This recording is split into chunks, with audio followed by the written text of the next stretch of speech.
Materi yang pertama adalah Safiqah Bani Sa'adah atau proses pemilihan Abu Bakar. Pada hari wafatnya Nabi Muhammad, umat Islam di Madinah membahas masalah pergantian pimpinan. Pertemuan mendesak yang dilakukan oleh suku Khazraj pada saat itu membahas sampai pada usaha menemukan calon yang paling bisa diterima oleh semua kelompok. Masing-masing kelompok mengajukan calon khalifah dan mengklaim bahwa calon mereka yang paling berhak atas kekhalifahan. Calon-calon tersebut antara lain Abu Bakar, Ali bin Abi Thalib, dan Sa'ad bin Ubadah. Sebenarnya pencalonan Abu Bakar mendapat perlawanan hebat dari kaum Ansor maupun Ali bin Abi Thalib serta pengikutnya. Mereka berpendapat bahwa Alilah yang lebih berhak menduduki jabatan khalifah, karena Ali adalah kemenakan sekaligus mantu Rasulullah. Sedangkan kelompok Ansor telah melakukan pertemuan di Balai Rum Bani Sa'idah. Mereka hendak mengangkat Sa'ad bin Ubadah sebagai khalifah.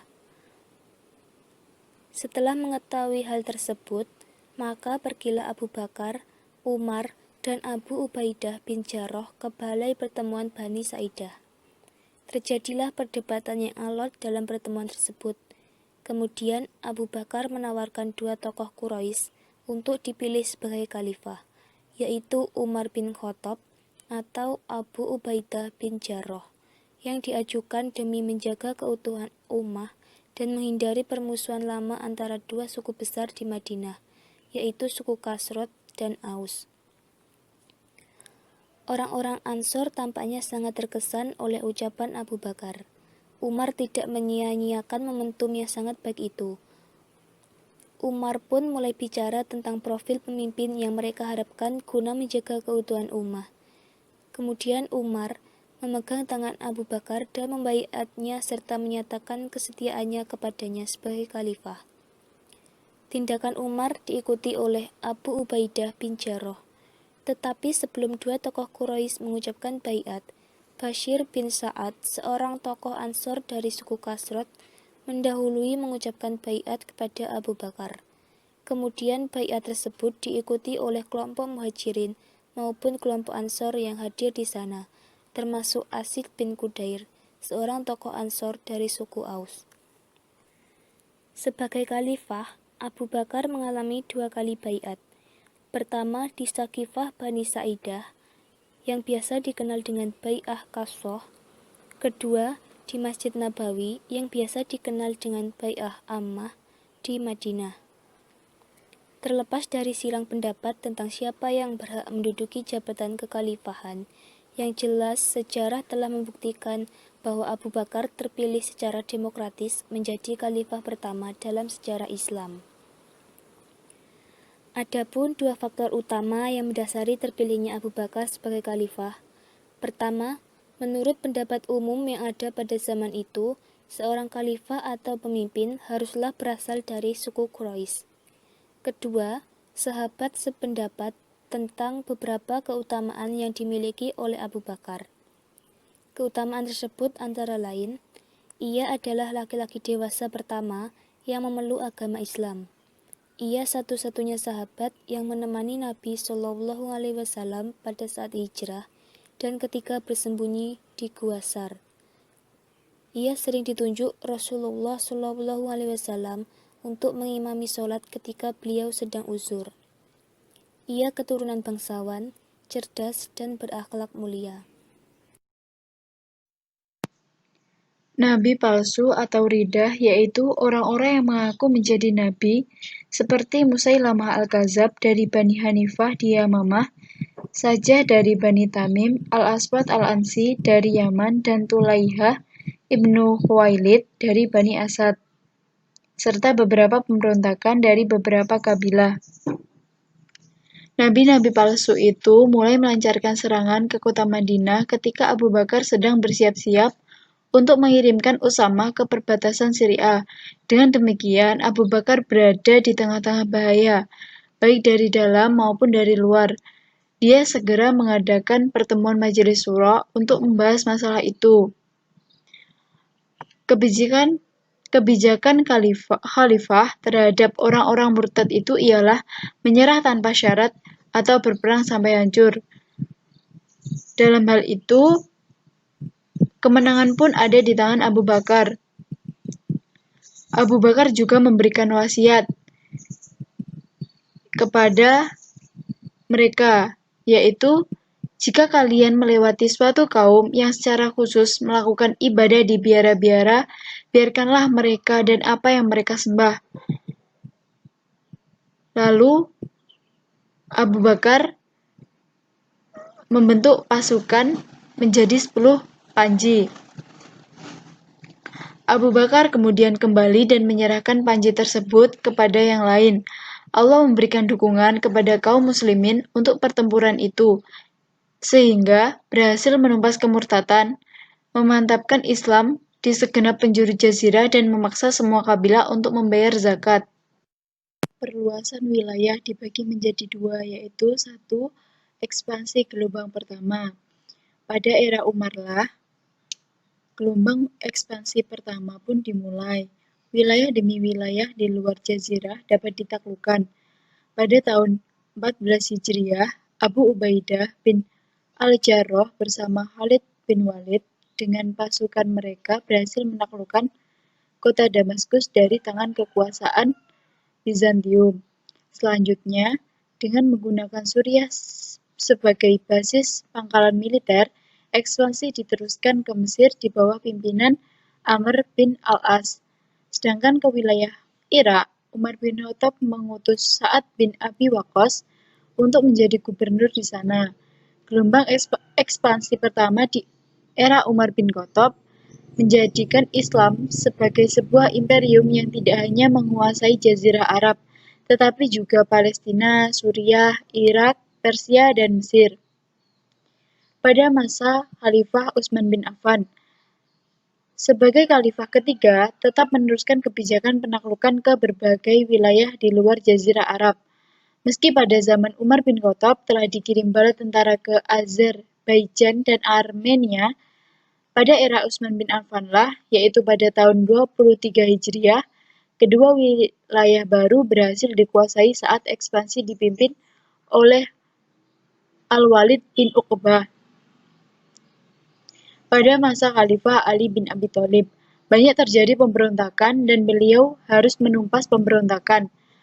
Hal tersebut menguras kekuatan militer Islam sehingga akhirnya gelombang pertama ekspansi Islam keluar Jazirah Arab pun berhenti. Yang kedua, ekspansi gelombang kedua. Pada masa Khalifah Muawiyah, beliau mengutus Uqbah bin Nafi untuk mengadakan ekspansi Islam ke wilayah Afrika Utara hingga berhasil merebut Tunis.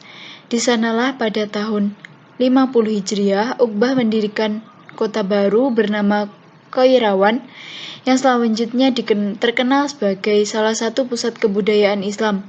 Tidak cukup sampai di situ, Muawiyah juga berhasil mengadakan perluasan wilayah Islam dari Khurasan sampai Sungai Okus dan Afghanistan sampai ke Kabul.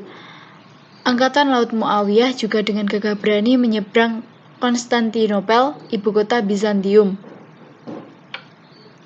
Pada masa pemerintahan Abdul Malik, ekspansi ke wilayah timur dilanjutkan di bawah pemimpin seorang jenderal terkenal bernama Al-Hajjaj bin Yusuf. Bala tentara Islam berhasil menyeberangi Sungai Okus dan akhirnya dapat menaklukkan Balkh, Bukhara, Khawarizm, Fergana, dan Samarkand. Tidak hanya sampai itu, bala tentara Islam juga berhasil mencapai wilayah India hingga dapat merebut Balukistan, Sind, dan daerah Punjab sampai ke Multan.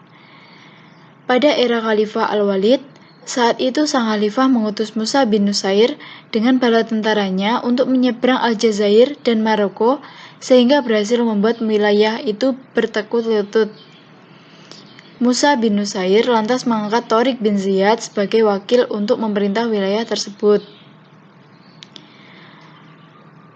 Pada era Khalifah Tharik bin Ziyad, seorang komandan yang seorang komandan perang yang piawai.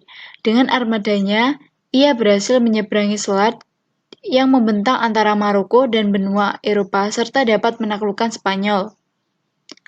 Pada era Khalifah Hisham bin Abdul Malik, ekspansi dipimpin oleh Abdurrahman bin Abdullah Al-Ghafiqi menuju wilayah Prancis. Pada akhirnya, ekspansi ke Prancis pun gagal karena dalam perjalanan antara kedua kota, yaitu Bordeaux dan Poitiers, ia ditahan oleh Charles Martel. Lalu ia kembali ke Spanyol. Materi yang selanjutnya adalah pemerintahan negara. Secara umum, dapat dikatakan bahwa pemerintahan Abu Bakar As-Siddiq melanjutkan kepemimpinan sebelumnya, baik kebijakan dalam agama maupun terhadap kenegaraan. Yang pertama yaitu kebijakan dalam agama. Pada awal pemerintahannya, Abu Bakar As-Siddiq diuji dengan adanya ancaman, kekacauan, dan pemberontakan yang datang dari umat Islam sendiri yang menentang kepemimpinannya. Maka timbullah orang-orang yang murtad, orang-orang yang mengaku dirinya nabi, pemberontakan dari kabilah Arab, dan orang-orang yang ingkar membayar zakat. Yang kedua yaitu kebijakan dalam kenegaraan. Pada masa Abu Bakar As-Siddiq, jalannya kenegaraan menjadi salah satu bentuk eksistensi pemerintahan Islam. Kebijaksanaan dalam kenegaraan sangat berpengaruh terhadap perkembangan pemerintahan Islam pada masa Abu Bakar As-Siddiq. Kebijakan dalam kenegaraan pada masa Abu Bakar terdiri dari 3 bagian. Yang pertama, pada bidang eksekutif. Pendelegasian terhadap tugas-tugas pemerintahan di Madinah, misalnya untuk pemerintahan pusat, menunjuk Abu Ubaidah sebagai bendaharawan, Ali bin Abi Thalib, Utsman bin Affan, Sa'id bin Tsabit sebagai sekretaris. Untuk daerah kekuasaan Islam, dibentuklah provinsi-provinsi dan untuk provinsi ditunjuk seorang amir. Yang kedua yaitu pertahanan. Mengorganisasikan pasukan yang ada untuk mempertahankan eksistensi keagamaan dan pemerintahan. Pasukan itu disebarkan untuk memelihara stabilitas di dalam maupun di luar negeri.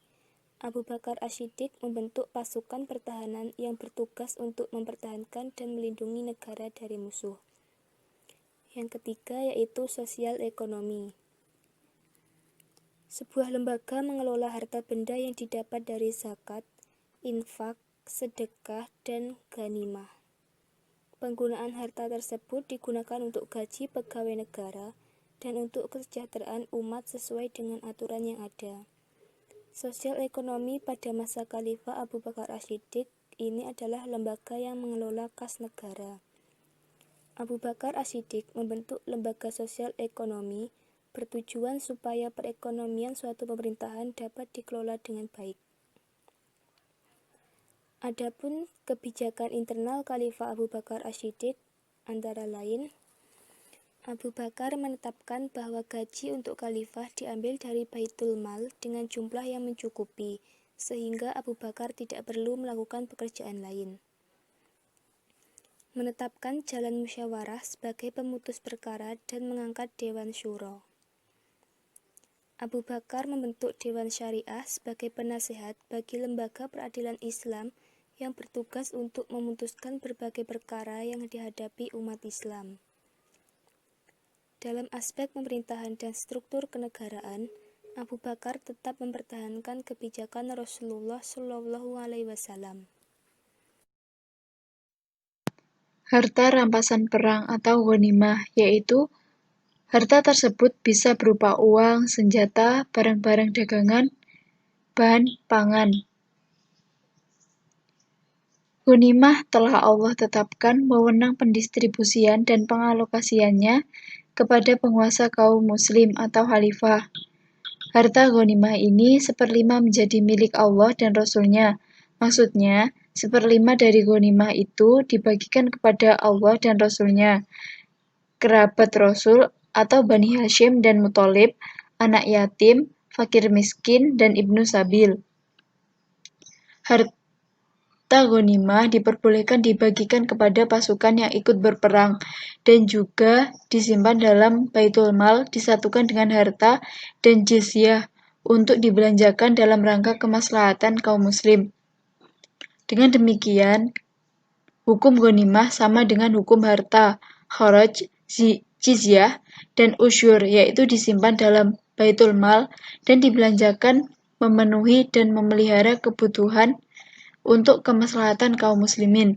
Pembagian ghanimah yang telah dilakukan oleh Rasul dan Khalifah menunjukkan bahwa ghanimah menjadi wewenang pemimpin untuk membagikannya dengan pertimbangan akan memberikan kebaikan bagi Islam dan kaum muslim. Yang selanjutnya yaitu sistem pertanahan pada masa Khulafaur Rasyidin. Pada masa Abu Bakar As-Siddiq, Rasulullah SAW dan Abu Bakar As-Siddiq, jika suatu suku tertentu tidak menyerah secara damai melalui pertempuran, maka tanah mereka disita sebagai harta rampasan perang dan kelompok kaum muslimin. Sedangkan pada masa Umar bin Khattab, Umar tidak saja menciptakan peraturan-peraturan baru, beliau juga memperbaiki dan melakukan perbaikan terhadap peraturan-peraturan yang perlu direvisi dan dirubah.